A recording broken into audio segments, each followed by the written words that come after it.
ஜனநாயக சோசலிச குடியரசு பாராளுமன்றத்தின் பிரதம மந்திரி ஐக்கிய தேசிய கட்சியின் தலைவர் அடுத்த 2 தசாப்தங்களுக்கு இந்த நாட்டுக்கு தலைமை தாங்குகின்ற கௌரவ மாண்புமிகு ரணில் விக்ரமசிங்க அவர்கள் இந்த மேடையை நோக்கி வந்து கொண்டிருக்கிறார். அரங்கில் විශේෂ මහා සම්මේලනය හා එක්වන ආකාරය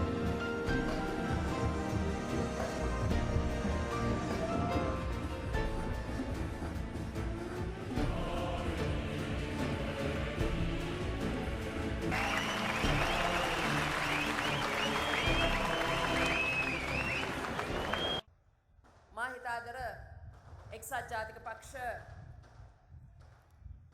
පාක්ෂිකයනි අද දවස වෙනසකට මුල පුරවන මේ අවස්ථාවේදී මේ විශේෂ සම්මේලනයට පේදුරු තුඩුවේ සිට දෙවුන්දර තුඩුව දක්වා රටේ හැම නගරයක් ආසනයක් ගමක් පුරාවෙන් මෙතනට පැමිණි දසදහස් ගණන් ලක්ෂ ගණන් ජනකායට මම ඉතාමත්ම ගෞරවපූර්වකව මේ සම්මේලනයට පැමිණීම සම්බන්ධයෙන් මගේ කෘතවේදීත්වය පුද කරනවත් එක්කම ඔබ සියලු දෙනාම ගෞරවයෙන් පිළිගන්නවා. අද දවසේ අපි දැන් ටික මොහොතකට ඉස්සෙල්ලා එක්සත් ජාතික පක්ෂය පටන් ගැනීමේ සිට මේ දක්වා ආපු ගමන මේ රූප රාමු වලින් දැක්කා. කවුරු මොනවා කිව්වත් හැමදාමත් එක්සත් ජාතික පක්ෂය ධනවාදී පක්ෂයක් හැටියට හංවඩු ගැහුවත් එක්සත් ජාතික පක්ෂය තරම් බිම්මට්ටමේ මේ රටේ ජනතාවට කරපු සේවාවක් කිසිම පක්ෂයක් කිසි විටකවත් මේ රටේ කර නැහැ.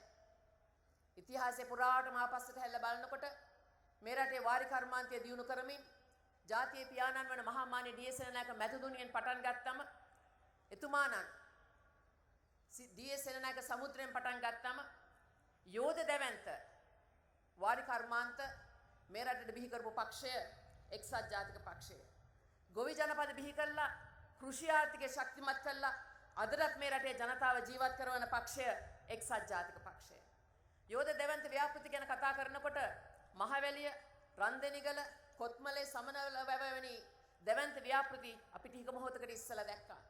ඒ විතරක් නෙමෙයි මේ රටේ නූගත්කමින් අපිව නිදහස් කරන්නේ නිදහස් අධ්‍යාපනය ලබා දුන්නෙත් මේ ප්‍රෞಢ ඉතිහාසයක් තියෙන දැවැන්ත බලගතුම දේශපාලන පක්ෂය වන එක්සත් ජාතික පක්ෂය. නිරෝගීකමින් මේ රටේ ජනතාව නිරෝගී සම්පන්න බවට පත් කිරීමට නිදහස් සෞඛ්‍ය සේවාව දීපු පක්ෂයත් එක්සත් ජාතික පක්ෂය. මේ රටේ හැමදාම ජනතාව ජීවත් කරපු පක්ෂය එක්සත් ජාතික පක්ෂය. ඉතිහාසයේ පුරාවටම හැමදාමත් එක්සත් ජාතික පක්ෂය බලයට ඇවිත් රටේ ආර්ථිකය ශක්තිමත් කරමින් ජනතාව ජීවත් කරවපු හැටි අපි දැන් ටික මොහොතකට ඉස්සෙල්ලා නැරඹුවා. මේවා අපි මතක් කළ යුතු කරුණු කාරණා. ජේ අජයවර්ධන මැතිතුන් 1977 6න් 5ක බලයක් අරගෙන මේ රටේ ආර්ථිකය දියුණු කරලා මේ රටේ ජනතාවට ඉතිරි කරලා ගිය ආර්ථිකයෙන් තමයි අදටත් මේ රටේ ජනතාව ජීවත් වෙන්නේ. අදටත් මේ රටේ ජනතාව ජීවත් කරන අපේ පණ ගැට ගහගන්න ආර්ථිකයක් තියෙනවා නම් එක්සත් ජාතික පක්ෂය 1994 ඉතිරි කරලා ගිය ආර්ථිකය මේ රටේ ප්‍රධාන විදේශ විනිමය උපයන ආදායම් මාර්ගය අදටත් පවතින්නේ අපේ අහිංසක කාන්තාවෝ මැද පෙරදිග ගිහිල්ලා හම්බ කරගෙන එන ඩොලරය. දෙවෙනි ආදායම් මාර්ගය එක්සත් ජාතික පක්ෂය විසින් මේ රටට දායද කළ ගිය ඇඟලුම් කර්මාන්තය. මේ රටේ කාන්තාවන් තමාගේ සියුම් දෑත් වලින් මසා නිම කළා විදේශ රටවල් වලට යවන ඇඳුම් ටිකෙන්. 3 තේ සංචාරක ව්‍යාපාරය. ඒ විතරක් නෙමෙයි. හිටපු ජනනායකයන් රණසිංහ ප්‍රේමදාස උත්තමානන්ව මතක් කළ යුතුමයි. එතුමා මේ රටේ ජනතාවගේ දහඩිය මහන්සිය දහඩිය සුවඳ ජන හදවත් හඳුනන පුද්ගලයෙක් හැටියට දසලක්ෂ නිවාස ව්‍යාපෘතිය 15 ලක්ෂ නිවාස ව්‍යාපෘතිය ජනසවිය තුලින් නැති බැරි අය ඇති හැකි බවට පත් කිරීම. ඒ විතරක් නෙමෙයි දුවා දරුවන්ගේ අධ්‍යාපනයට නිල ඇඳුම පොතපත දිවා ආහාරය මාපිය කැපකරු ක්‍රමය හරහා මේ රටේ දුගී දුප්පත් දරුවන්ගේ අධ්‍යාපනය ශක්තිමත් කිරීම. කෘෂි ආර්ථිකය ගැන හිතමින් ගොවි විශ්‍රාම වැටුප ලබා දුන්නේ රණසිංහ ප්‍රේමදාස උත්තමානන්. ලලිත් ඇතුළම් මුදලි මැතිතුමා මතක් කරනවා නම් මහපොළ ශිෂ්‍යත්වය තුලින් උසස් අධ්‍යාපනයට විශාල හයියක් ලබා දීපු නායකයෙක්. මහවැලිය රන්දෙනගල කොත්මලේ විතරක් නෙවෙයි අපි ක්‍රීඩාව දිහාත් බැලුවා. ලෝක කුසලානේ ජයග්‍රහණය කරන්න පුළුවන් වෙන අවස්ථාවක් අපිට නිර්මාණය කර දුන්නේ ගාමිණී දිසානායක මැතිතුන්ලා. ඒ විතරක් නෙමෙයි මේ රටේ කන්නංගර මැතිතුමාට පස්සේ අධ්‍යාපන සුවිශේෂී සේවාවක් කරපු පුද්ගලෙක් තමයි වත්මන් නායක ගරු අග්‍රාමාත්‍ය රනිල් වික්‍රමසිංහ මැතිතුමා. අවුරුදු 38ක දේශපාලන පරිණතභාවය තුලින් මේ රටේ තාක්ෂණ දියුණුව අධ්‍යාපනය නවයෝන්වේ තාරුණ්‍යයට තරුණ සේවා සභාව දායද කරමින් තරුණ තරුණියන්ව දිරිගැන්වීම ඒ වගේම අදටත් මේ රටේ ජනතාව ජීවත් කරවන තැනකට ගෙනීමේ ඒ බුද්ධිය පරිණතභාවය ජාත්‍යන්තරයේත් එක්ක ගනුදෙනු කිරීමේ හැකියාව තියෙන එකම නායකයා මේ රටේ එක්සත් ජාතික පක්ෂයේ රනිල් වික්‍රමසිංහ මැතිතුමා කියන එක මම මේ අවස්ථාවේදී මතක් කරලා දෙන්න කැමතියි. කාන්තාවන් ගැන කතා කරනකොට මේ රටේ ප්‍රථම වතාවට කාන්තා කාර්යාංශය බිහි කරේ ජේ ජයවර්ධන මැතිතුන්. කාන්තා අමාත්‍යාංශයක් බිහි කරෙත් ජේ ජයවර්ධන මැතිතුන්. කාන්තා ප්‍රඥාත්වය මේ පාර්ලිමේන්තුවේ ඉදිරිපත් කරේ රණසිංහ ප්‍රේමදාස උත්තමානන්. වත්මන් අග්‍රාමාත්‍යතුමා ඉන්දියාට ගිහිල්ලා මේ රටේ සුන්දර මල්වැනි දරුවෝ හෙට රටේ අනාගතේ මේ දරුවන් වෙනුවෙන් විශේෂ අමාත්‍යාංශයක් බිහි කරේ රනිල් වික්‍රමසිංහ මැතිතුමා කියන එකත් මම මේ අවස්ථාවේදී මතක් කරලා දෙන්න කැමතියි. සහෝදර සහෝදරියනි පහුගිය දශක දෙක පුරාට මේ රටේ ජනතාව දුක් විඳා. කොච්චර දුක් විඳද කිව්වොත් විශේෂයෙන්ම පහුගිය අවුරුදු 10 පුරාවටම දූෂණය, අල්ලස, කුඩු, එතනෝල් වපුරවමින් මේ රටේ ස්ත්‍රී දූෂණය, ළමා අපයෝජනය, අපචාරය මේ රටට වපුරමින් ඒ කරන පුද්ගලයන්ව ආරක්ෂා කරමින් මම මේ අවස්ථාවේදී හිටපු ජනාධිපති මහින්ද රාජපක්ෂ මැතිතුමා කියපු කියමනක් කියලාම එතුමා කොතෙක් දුරට මේ වැරදි කරපු අය ආරක්ෂා කරාද කියන එක මතක් කර දෙමින් එතුමා මෙහෙම කියමනක් පළවෙනි සැරයක් නෙමෙයි දෙවෙනි සැරයටත් නෙමෙයි තුන් සැරයක් පන්සල් භූමියක ඉඳගෙන අපේ ස්වාමීන් වහන්සේලාව ආමන්ත්‍රණය කරමින් කිව්වා බලේ ඉන්නකොට හිතනවා Taman කරන ඔක්කොම දේවල් හරි කියලා. මම ඒක මට වෙච්ච නිසා මම දන්නවා. අපි වැරදි කළා. ඇත්ත වශයෙන්ම ඇමතිවරු ආරක්ෂා කළා. උන් කරපු කුපාඩිකම් බලුකම් ඒවා වහලා ඒවයින් ප්‍රතිඵල මම අද බුක් විඳිනවා. ඒක දවසක් කියපු කියමනක්. තාමත් මේ කෙටියෙන් තව දවසක් කියපු කියමනක් කියන්න.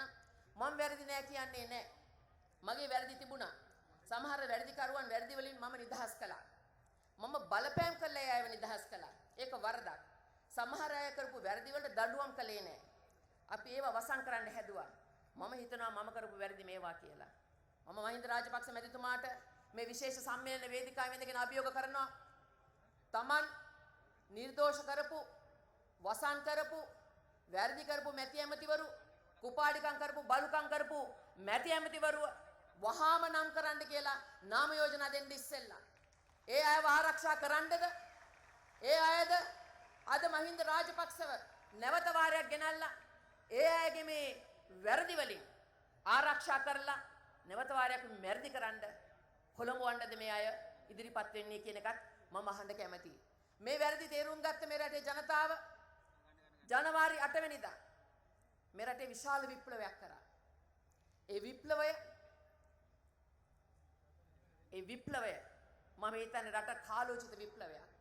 මේ විප්ලවය තහවුරු කිරීමට ජනවාරි 8 වෙනිදා ගත්ත මේ ආණ්ඩුව මේ කරපු විප්ලවය ආරක්ෂා කරගන්නත් ඒක ස්ථිර කරගන්නෙත් අපි අගෝස්තු 17 වෙනිදා කියන එක මම මේ අවස්ථාවේදී පැහැදිලිවම කියන්න කැමතියි. සහෝදර සහෝදරියනි, එක්සත් ජාතික පාක්ෂිකයිනි, අපි දුක් විඳ ඇති.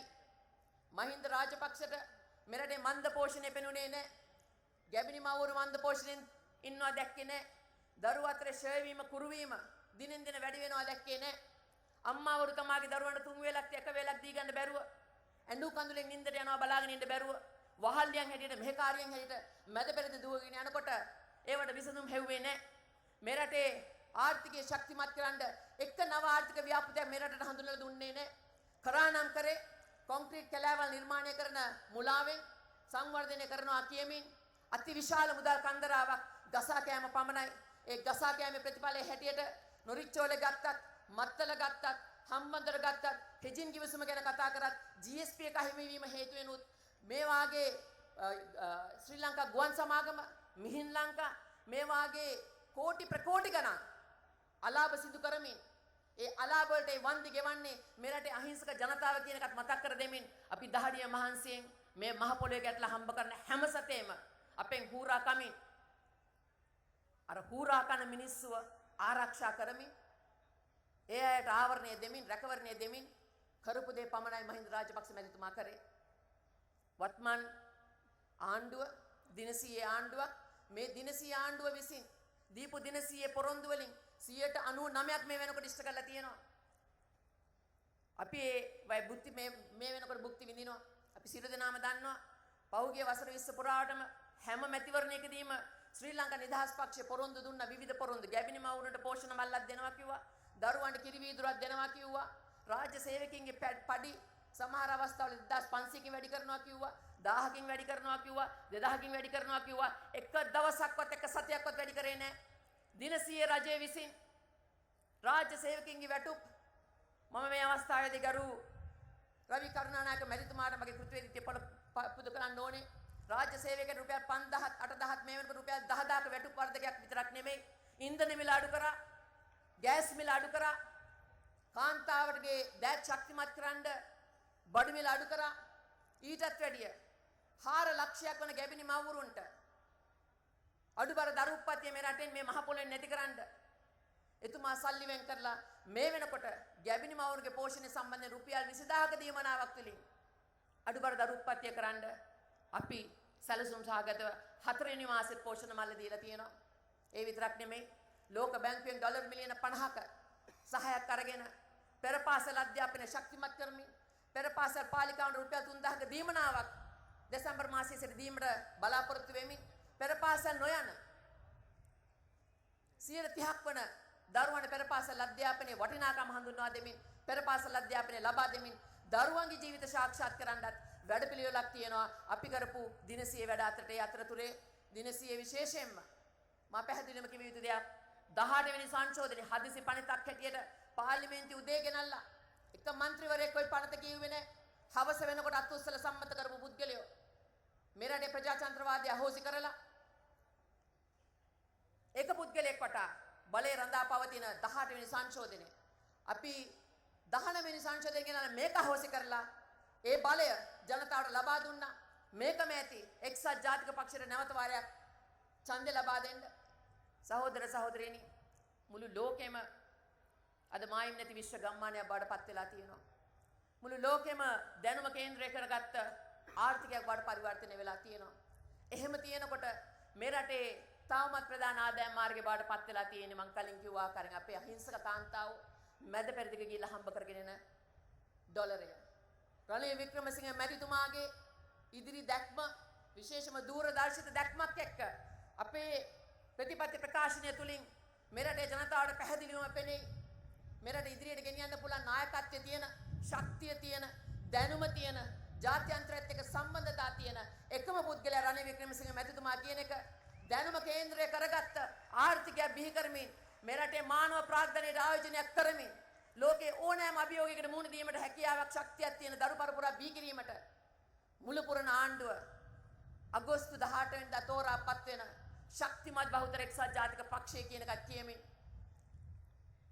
එක්සත් ජාතික පක්ෂයේ නායකතුමා හැරෙන්න වෙන කාටවත් විශේෂම කලාප 9ක් හරහා ආර්ථිකය ශක්තිමත් කරමින් මේ වෙනකොටත් ආයෝජකයන් විශාල ප්‍රමාණයක් ගිවිසුම් ගහලා තියෙනවා. ඒ අය බලාගෙන ඉන්නේ කොයි අවස්ථාවේද එක්සත් ජාතික පක්ෂ ශක්තිමත් බහුතර ආණ්ඩුවක් හැටියට මේ රට ඉදිරියට ගෙනියන්නේ කියලා.